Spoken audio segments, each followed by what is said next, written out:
وتاری ڕێکخراو لەلایەن سەرپەرشتیاری هەفتەی شوبات لە کاکەی و فەرموو. زۆر سپاس. سەرەتا بە خێراتنی هەموو لایەک دەکەین.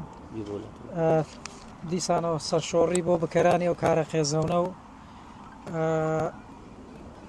نەمری و گیانپاکی بۆ مامۆستا جیهان. وتاری ڕێکخراوی هەفتەی شوبات ئێستا سەبارەت بەو کارە خێزەونەی دەسەڵاتی کوردی ئینشاءڵڵا پێشکەشەکەین. مامۆستا جیهان مامۆسای وانەبێژ و سینەماکار لە ڕێکەوتی 26 تشرینی یەکەمی ساڵی 2023 لە هەورێر ڕفێنرا. لە ناوچەیەکی دوورەدەست و گوماناوی لەناو ئۆتۆمبیلەکەیدا سوتاو بوو بە خۆڵەمێش. مامۆستا جیهانی 35 ساڵ یەکێک بوو لەو مامۆستا ناڕازیانەی کە لە پێشوودا بەشداری گردبوونەوە و خۆپیشاندانەکانی کردووە. لە تۆڕە کۆمەڵایەتیەکانیش هەمیشە ناڕەزایی دەربڕیوە.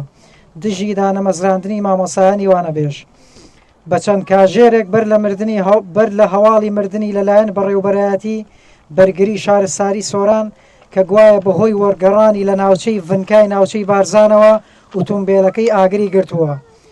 مامۆستا جیهان چەند پۆستێکی لە ئەکاونتی خۆی کردووە و پێشبینی مەرگی خۆی کردووە و تەنانەت لە دوایین پۆستیدا دەڵێت ڕێگاکەم بەرەو مەرگە و مەرگ بانگم دەکات. مامۆستا جیهان تەها دەرچووی پەیمانگای هونەرە جوانەکان بوو لە بەشی شانۆ کاری کردووە.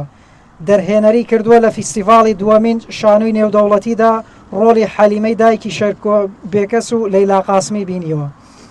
مامۆستا جیهان بۆ چەندەها وڵاتی عەرەبی بانگێش کراوە و بەشداری چەندەها کورتەفیلمی کردووە.